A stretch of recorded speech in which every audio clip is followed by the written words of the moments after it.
Hey guys, it's Liv. Today's video is going to be my goals for 2018. I know this video is a little bit late because we are 2.5-ish weeks into the year, but I did just want to wait to make this video until I got all of my goals finalized, and I also wanted to write up my bullet journal spread. Now, my bullet journal isn't quite ready for me to share with you guys. I have a few more things that I want to do, but I will be overlaying a clip of my goals page so that you guys can see my goals. So I did wait on making this video for a little bit because I did want to finalize all my goals, make sure that they were the right goals for me, and make sure that they were SMART goals. Now, if you saw last year's New Year's resolutions video, throw that out of your mind.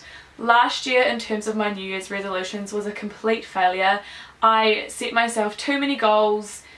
They were too big. They were too much. Like, I think one of my goals was to do like 10 pull-ups. Like, I'm pretty sure nobody could train in a year to do 10 pull-ups unless they went extremely hard out. Like, I think I wasn't being realistic, which is why I thought they were SMART goals, but they definitely are not SMART goals. Really quickly, I will just touch on SMART goals if you haven't done them before. I know it may be a little bit late for you guys to do New Year's resolutions, but you can adjust the ones that you've made. So in SMART goals, the S stands for specific, the M stands for measurable, so it's something that you can actually measure, not like be happy, because you can't really measure happiness, you know? It's a good goal, but think of a different way to word it, whereas you can actually achieve it, which is what the A is for. It's a good transition there. The R is for realistic. Like I said, it needs to be realistic, not something like lose 30 kilos. If you realistically can actually only lose 10 kilos, it's not really gonna make sense. And the T is for time specific, which obviously, if you're doing your 2018 resolutions or goals, the end of the year is your time to complete the goal by. So this year I think I have 9 or 10 goals, and all of them are for a different part of my life. I'm just really quickly going to overlay the page from my bullet journal with all of my goals on it. As you can see, I kept it really simple. I did star. That's the thing that I've got through all of my yearly planning, which I really like. I saw that from Amanda Rach Lee. I'll leave her video linked off down below. Now that you've seen the page, you can kind of get an idea of what the rest of my bullet journal may look like. Let me know by thumbsing up this video or commenting down below if you guys do want to see a tour, I guess it would be by the time you guys see it, a tour of my bullet journal. So my first goal, I put it as my first goal because to me it's the most important goal, and it is to sort out my eating issues. Now, if you guys have seen my Vlogmas videos, or if you watched any of my videos, I bring this up all the time. I have a really bad relationship with vegetables, and I don't know why. Well, I do know why. I believe that I have an eating disorder called selective eating disorder, which basically means that you're completely adverse to different groups of foods. They repulse you, you can't eat them, blah blah blah blah. I feel like I have that, although lately I have been able to force myself to try different vegetables, but the main thing that puts me off is texture.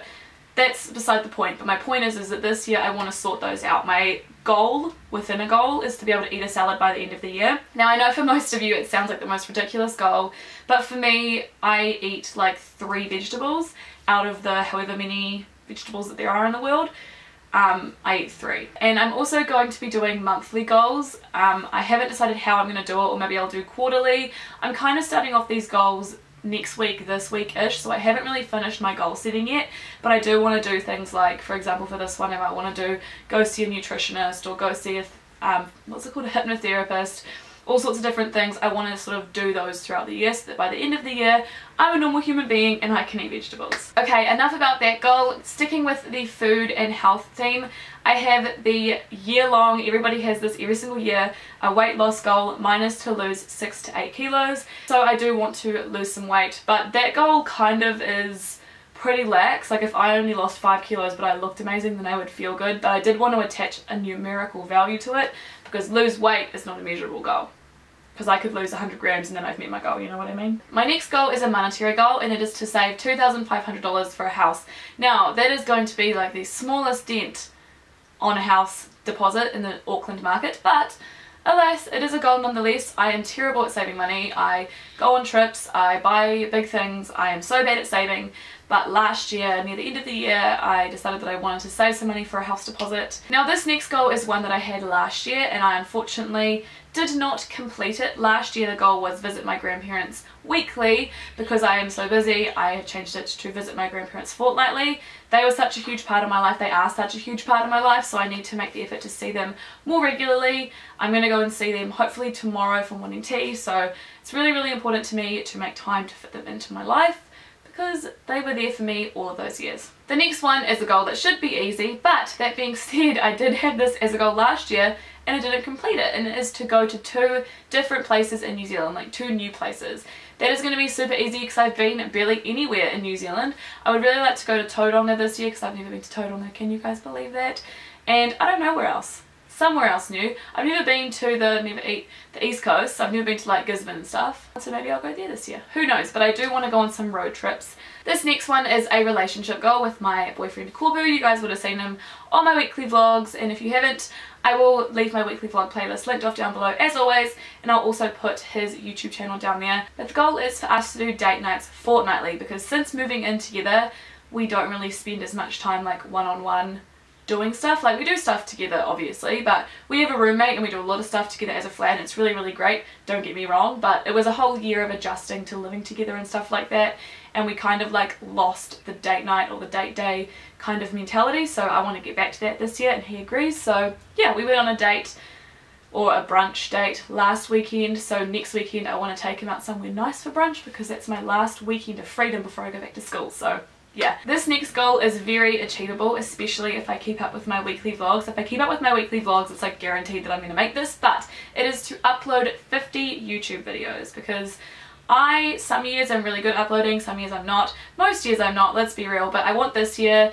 This is pretty much, real talk guys, this is my last year to like put my heart and soul into YouTube, and then at the end of the year, if my YouTube channel hasn't grown, if you know, stuff I don't feel confident with it, I'm going to look at doing other avenues of social media, because there's only so much time and effort you can pour into something. The reason why I didn't do a subscriber goal is because every single year I'm disappointed by my subscriber goals, and YouTube isn't all about subscribers, it's about the content that you make, and the fact that only like a tiny percentage of my subscribers are seeing my videos is very disheartening.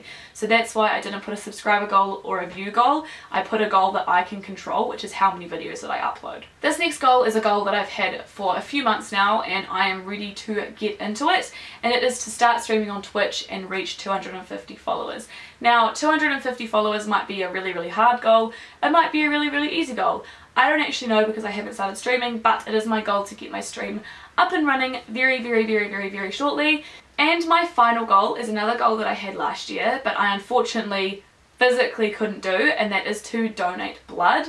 I wrote donate blood at least once in here because I don't know, I think it's every 3 months that you can donate blood, but you can't donate blood for 6 months after you've had a tattoo or a piercing. So last year in April I got my nose pierced, and 6 months after that, or about 4 months after I got my nose done, I got some more body piercings. So then there was another 6-month wait, and then I just got a tattoo in December, so I can't actually donate blood until June. So as long as I don't mess up and get another piercing before June, I am hoping to give blood in June or July. The reason why this is a recent goal for me is 2 reasons. The first reason is I used to be petrified of blood tests. Now that being said, I'm still terrified of injections because that's like foreign stuff going into your skin. But I used to be petrified of blood tests. I would like scream, I'd cry, I'd like writhe away from the people, even as an adult when I had one when I was like 18 or 19. But I went last year or the year before by myself to get a blood test without my mum, and she was like, are you afraid of blood tests? And I was like, yeah. She's like, do you want to lie down? I was like, nah, that's okay. And so she did it, and I just sat there and I watched the blood come out. Like, I was like, I think I'm over my fear. I'm over my fear. So that's the first reason why I want to donate blood. And the second reason is because, I don't know if you guys know this, if you're from America or if you're from New Zealand you might not know this, but if you were in the UK between some date in the 80s to some date in the 90s, if you were in England in those dates, you can't donate blood because you might be carrying a mad cow disease. So my mum is a radiographer, a little bit of a backstory here, but she is really about like giving to people. She gives her time to the elderly, she gives her time to deaf people, blind people, blah blah blah, and she works in hospitals. So she would be like the perfect person to donate blood. She would do it like every 3 months on the dot. I know she would, but she can't. So I kind of want to donate blood in her stead because she can't do it. So I definitely want to do that this year, and I'm going to investigate it in the next couple of months, because obviously I cannot like physically, legally medically give blood right now, so that is more of like a second half of the year goal, but I definitely do want to achieve that. My explanation of that last goal went on for a little bit longer, but it is a goal that is near and dear to my heart because, you know, I want to help people. I actually don't know what my blood type is. Can you give blood if you don't know what your blood type is? Did they tell you? Anyway, those are my goals for 2018. I am not calling them New Year's resolutions because I hate that term. I've decided after I did a whole, you know, 23 years of failures of New Year's resolutions, not that I was doing them when I was like 5, but you know what I mean. I've done a whole like 5 to 10 years of failed resolutions. I am ready to just call them goals and try my hardest to achieve them. I hope that you guys enjoyed this video. Please comment down below and tell me your #1 goal for 2018. Let me know if any of you guys share similar goals to me as well, because it will be really interesting for us to help each other along the way. I will try my hardest to keep you guys updated on these goals in my weekly vlogs. I mean, I hopefully very soon will be filming more food that I'm making and all that kind of stuff, so that might give you an insight into what foods I actually am eating. Thank you guys so much for watching. If you enjoyed this video or found it helpful, don't forget to give this video a thumbs up because it helps me out so much. I love you guys and I'll see you all next time. Bye!